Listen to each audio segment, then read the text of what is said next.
Hello everyone, welcome to in this video. यदि आप MPPSC या व्यापम से संबंधित किसी भी एग्जाम की तैयारी कर रहे हैं तो उसमें हमें मध्य प्रदेश की सामान्य जानकारी से संबंधित महत्वपूर्ण फैक्ट की जानकारी होना बहुत ही आवश्यक है। तो आज के इस वीडियो में हम मध्य प्रदेश की सामान्य जानकारी से संबंधित कुछ महत्वपूर्ण फैक्ट पर चर्चा करने वाली हैं। ये हमारा लेक्चर 1 होगा और एमपीजीके से संबंधित अन्य जानकारी हम आगे के लेक्चर्स में करेंगे। तो चलिए स्टार्ट करते हैं हम अपना आज का वीडियो। तो सबसे पहले हम बात करते हैं कि जो मध्य प्रदेश है इसको अन्य और कौन-कौन से नाम से हम जानते हैं। तो सबसे पहले हम बात करते हैं हृदय प्रदेश की। तो हम सभी जानते हैं कि जो मध्य प्रदेश है देश के बीचों बीच स्थित है और इसी कारण मध्य प्रदेश को हृदय प्रदेश की संज्ञा दी गई है और हृदय प्रदेश के रूप में हम मध्य प्रदेश को जानते हैं। इसके बाद हम बात करें नदियों का मायका। तो मध्य प्रदेश से बहुत सारी नदियों का उद्गम स्थल है मध्य प्रदेश और इसी कारण से मध्य प्रदेश को नदियों का मायका के नाम से भी जाना जाता है। टाइगर स्टेट, वर्तमान में मध्य प्रदेश में जो टाइगर्स हैं देश के अन्य राज्यों में सबसे अधिक जो टाइगर हैं वो मध्य प्रदेश में हैं।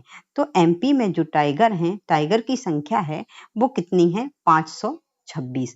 मध्य प्रदेश में टोटल जो बाघ हैं वो 526 हैं और दूसरे नंबर पर जो राज्य है वो है कर्नाटक और कर्नाटक में जो बाघों की संख्या है वो कितनी है? 524। तो सबसे ज्यादा टाइगर जिस राज्य में है वो है मध्य प्रदेश। इसी कारण से मध्य प्रदेश को टाइगर स्टेट के रूप में भी जाना जाता है। अब बात करते हैं हम सोया स्टेट की। तो हम सभी जानते हैं कि जो मध्य प्रदेश है मध्य प्रदेश में जो सोयाबीन फसल है सबसे ज्यादा मध्य प्रदेश में उत्पादित की जाती है। वो भी देश में कुल सोयाबीन उत्पादित किया जाता है उसका 80% जो सोयाबीन है वो मध्य प्रदेश में उत्पादित होता है। इसी कारण से मध्य प्रदेश को सोया स्टेट के नाम से भी जाना जाता है। तो ये तो हो गए मध्य प्रदेश के कि हम मध्य प्रदेश को किन किन नाम से जानते हैं। अब हम बात करते हैं मध्य प्रदेश के गठन की। तो 1 नवंबर 1956 को मध्य प्रदेश का गठन किया गया था और 1 नवंबर को हम मध्य प्रदेश का स्थापना दिवस प्रत्येक वर्ष मनाते हैं। लेकिन यदि हम वर्तमान स्वरूप की बात करें, यदि हम मध्य प्रदेश के वर्तमान स्वरूप की बात करें तो वो है 1 नवंबर 2000। क्योंकि 1 नवंबर 2000 को क्या हुआ था कि जो छत्तीसगढ़ है पहले हमारे मध्य प्रदेश का हिस्सा हुआ करता था, लेकिन 1 नवंबर 2000 को क्या हुआ कि एक छत्तीसगढ़ को एक अलग राज्य बना दिया गया, 26वां राज्य। जो छत्तीसगढ़ है 1 नवंबर 2000 को मध्य प्रदेश से अलग होकर के 26वां राज्य बना। तो ये हमें याद रखना है कि जो छत्तीसगढ़ है कौन सा राज्य बना था? 26वां राज्य बना था। अब हम बात करते हैं कि जो मध्य प्रदेश है, जो हमारा राज्य मध्य प्रदेश है, इसकी सीमा है जो वो कितने राज्यों को स्पर्श करती है। तो जो मध्य प्रदेश है उसको ये राज्य हैं 5 राज्य ऐसे हैं जो मध्य प्रदेश की सीमा से स्पर्श होते हैं, इसकी सीमा को स्पर्श करते हैं। तो वो राज्य कौन कौन से हैं? वो राज्य हैं उत्तर प्रदेश, राजस्थान, छत्तीसगढ़, गुजरात और महाराष्ट्र। चलिए इनको हम जरा मैप में देखते हैं और समझने का प्रयास करते हैं। ये देखिए, ये है हमारा राज्य मध्य प्रदेश। मध्य प्रदेश है जो मध्य प्रदेश की जो सीमा है कितने राज्यों से स्पर्श होती है? 5 राज्यों से। यदि हम उत्तर पूर्व की बात करें, उत्तर पूर्व में कौन सा राज्य है? उत्तर प्रदेश। और उत्तर पश्चिम की बात करें तो कौन सा राज्य है? राजस्थान। उत्तर पूर्व में उत्तर प्रदेश है, उत्तर पश्चिम में जो राज्य है वो कौन सा है? राजस्थान। और पश्चिम में गुजरात, जो गुजरात राज्य है पश्चिम में मध्य प्रदेश की सीमा को स्पर्श करता है और दक्षिण में महाराष्ट्र और दक्षिण पूर्व में छत्तीसगढ़। तो ये जो 5 राज्य हैं, ये मध्य प्रदेश की सीमा को स्पर्श करते हैं। तो इन 5 राज्यों के नाम हमें याद रखना है, साथ साथ इनकी हमें दिशा भी याद रखनी है कि उत्तर पूर्व में उत्तर प्रदेश, उत्तर पश्चिम में राजस्थान और पश्चिम दिशा में गुजरात, दक्षिण में महाराष्ट्र और दक्षिण पूर्व में छत्तीसगढ़। इनकी दिशाएं भी हमें साथ साथ याद रखनी है। अब हम बात करते हैं जो मध्य प्रदेश है, मध्य प्रदेश की भौगोलिक स्थिति की। ठीक है, तो मध्य प्रदेश है जो इसकी हम यदि अक्षांश स्थिति की बात करें तो मध्य प्रदेश है जो 21 डिग्री 6 मिनट उत्तरी अक्षांश से 21 डिग्री 6 मिनट उत्तरी अक्षांश से 26 डिग्री 30 मिनट उत्तरी अक्षांश के बीच स्थित है। अब हम देशांतर की बात करते हैं तो देशांतर में 74 डिग्री 9 मिनट से लेकर के 82 डिग्री 48 मिनट पूर्वी देशांतर के बीच स्थित है। तो ये हो गया मध्य प्रदेश का अक्षांशीय और देशांतरीय विस्तार। तो ये जानना हमारे लिए बहुत ही आवश्यक है कि जो मध्य प्रदेश है उसका देशांतरीय विस्तार और अक्षांशीय विस्तार क्या है। अब हम बात करते हैं कि जो मध्य प्रदेश है इसके बीचों बीच से कर्क रेखा गुजरती है। मध्य प्रदेश के बीचों बीच से कौन सी रेखा गुजरती है? कर्क रेखा। तो हमें ये याद रखना है कि ये कितने जिलों से होकर गुजरती है। तो जो कर्क रेखा है मध्य प्रदेश के 14 जिलों से होकर गुजरती है। कितने जिलों से होकर गुजरती है? 14 जिलों से। तो वो जिले कौन कौन से हैं? चलिए जरा हम उनको देख लेते हैं। तो हम देखते हैं पश्चिम से पूर्व दिशा में। तो जो कर्क रेखा है उसके हम 14 जिलों की बात करें तो रतलाम, उज्जैन, आगर, सीहोर, राजगढ़, भोपाल, विदिशा, यहाँ पर रायसेन, सागर, जबलपुर, दमोह, कटनी, उमरिया और शहडोल। तो देखिए ये कितने जिले हो गए? 1 2 3 4 5 6 7 8 9 10 11 12 13 14। तो इस प्रकार से हमें ये 14 जो जिले हैं इनके नाम याद रखना है। रतलाम, उज्जैन, आगर, राजगढ़, सीहोर, भोपाल, विदिशा, रायसेन, सागर, जबलपुर, दमोह, कटनी, उमरिया और शहडोल। तो इन 14 जिलों से होकर के जो कर्क रेखा है वो गुजरती है। चलिए अब हम बात करते हैं कि जो मध्य प्रदेश की जलवायु है वो कैसी है। तो मध्य प्रदेश की जो जलवायु है वो समशीतोष्ण जलवायु है और मध्य प्रदेश का जो क्षेत्रफल है वो कितना है? मध्य प्रदेश का क्षेत्रफल है जो वो है 3,08,252 वर्ग किलोमीटर। हाँ, 3,08,245 कहीं कहीं लिखा हुआ मिलता है। तो वो एक विवाद के कारण था जो कि किरार घाटी विवाद था मध्य प्रदेश और छत्तीसगढ़ के बीच, परंतु अब वो विवाद नहीं रहा है। तो मध्य प्रदेश का क्षेत्रफल कितना है? 3,08,252 वर्ग किलोमीटर, जो कि देश के कुल क्षेत्रफल के 9.38% के बराबर है। जो मध्य प्रदेश का क्षेत्रफल है, यदि हम देश के कुल क्षेत्रफल की बात करें तो देश के कुल क्षेत्रफल का 9.38% है। और देश में राजस्थान है जो क्षेत्रफल की दृष्टि से पहला स्थान है राजस्थान का, लेकिन दूसरा स्थान हमारे मध्य प्रदेश का है। तो दूसरे स्थान पर कौन है? मध्य प्रदेश। चलिए अब हम बात करते हैं उत्तर से दक्षिण और पूर्व से पश्चिम मध्य प्रदेश की जो लंबाई है और चौड़ाई है वो कितनी है। तो उत्तर से दक्षिण की यदि हम बात करें,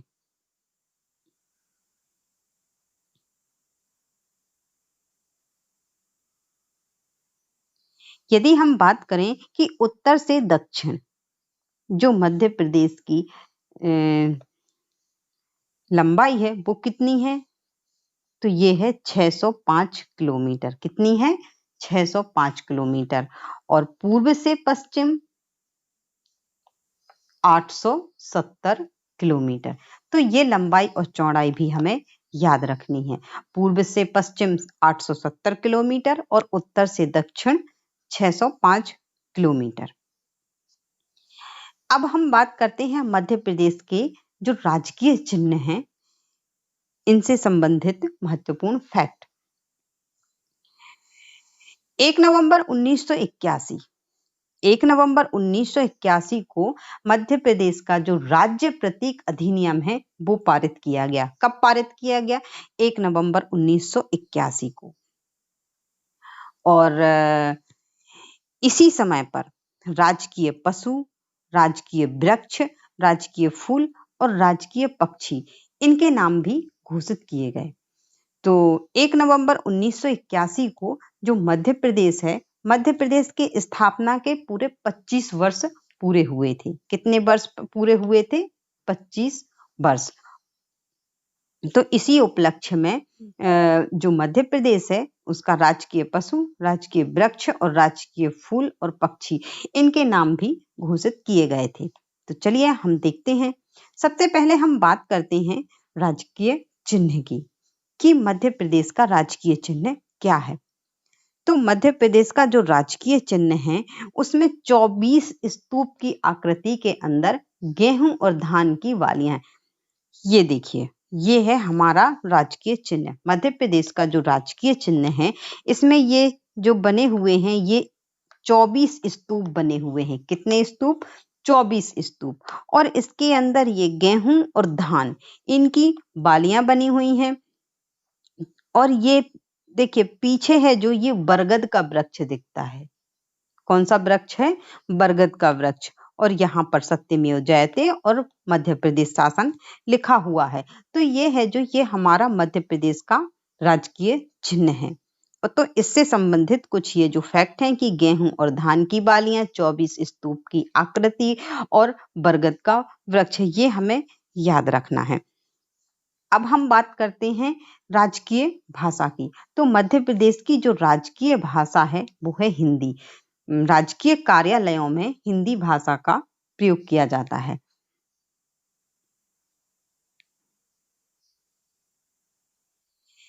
जो मध्य प्रदेश का राजकीय पुष्प है वो कौन सा है? सफेद लिली।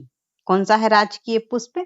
सफेद लिली, जो कि एक शाखीय पौधा है। और ये है जो गहरी दोमट और सिंचित मिट्टी में ये होता है। इसके लिए कौन सी मिट्टी आवश्यक है? गहरी दोमट और सिंचित। और ये है जो लिलिएसी फैमिली से है। इसकी फैमिली कौन सी है?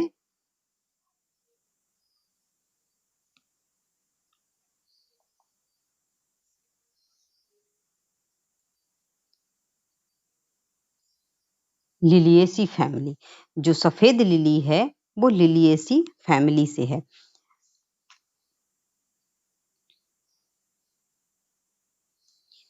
मध्य प्रदेश का जो राजकीय वृक्ष है वो क्या है? बरगद।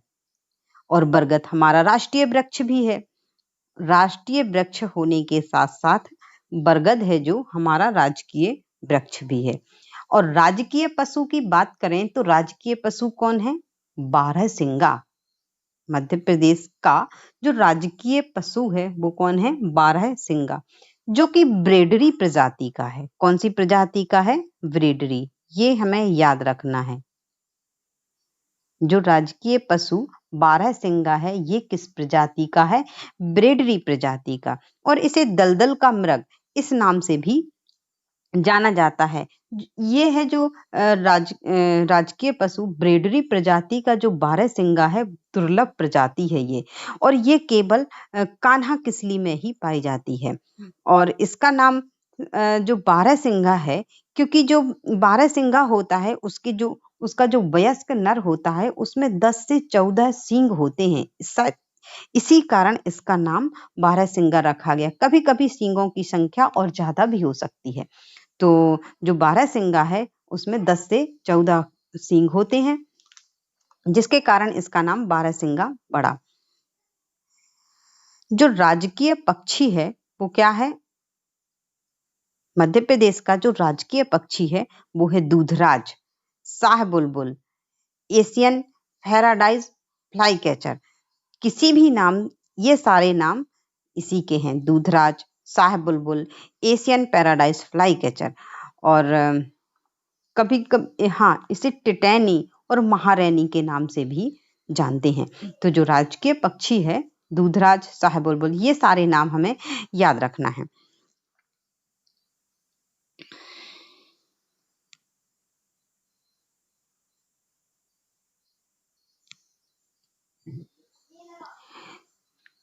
जो मध्य प्रदेश की राजकीय मछली है इसमें लिखा नहीं गया है, तो राजकीय मछली कौन है? महासीर। यदि हम राजकीय मछली की बात करें तो राजकीय मछली का कौन सी है? महासीर, जिसे टोरटोर भी कहा जाता है। क्या कहा जाता है? टोरटोर। जो ये मछली है इसकी विशेषता ये है महासीर की कि ये पानी को स्वच्छ रखने में ये मदद करती है।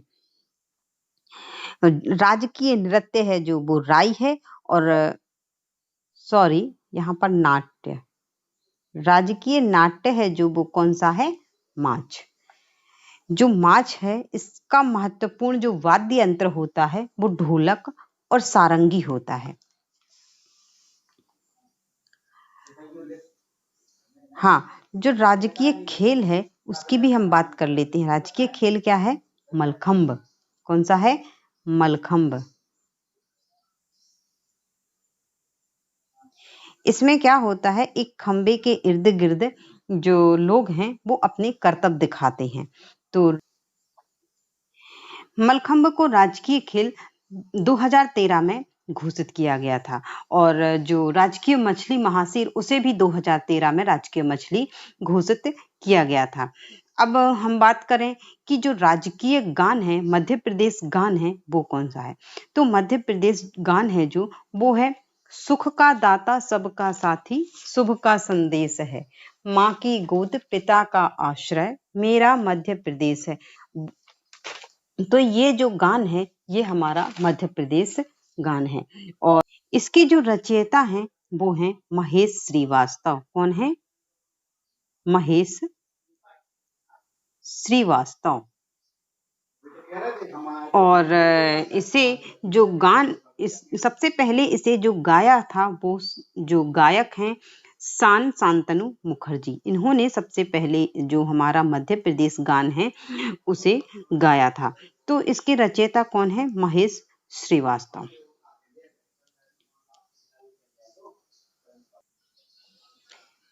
आज का वीडियो करते हैं हम यहीं पर समाप्त, और मिलते हैं अपने कल के वीडियो में, और मध्य प्रदेश से संबंधित कुछ महत्वपूर्ण फैक्ट की चर्चा करेंगे। यदि आपको वीडियो पसंद आता है तो आप इसे लाइक अवश्य करें, और हमारे चैनल को सब्सक्राइब करना ना भूलें, ताकि ऐसे ही वीडियो हम आपको उपलब्ध करा सकें। वीडियो देखने के लिए आपका बहुत बहुत धन्यवाद।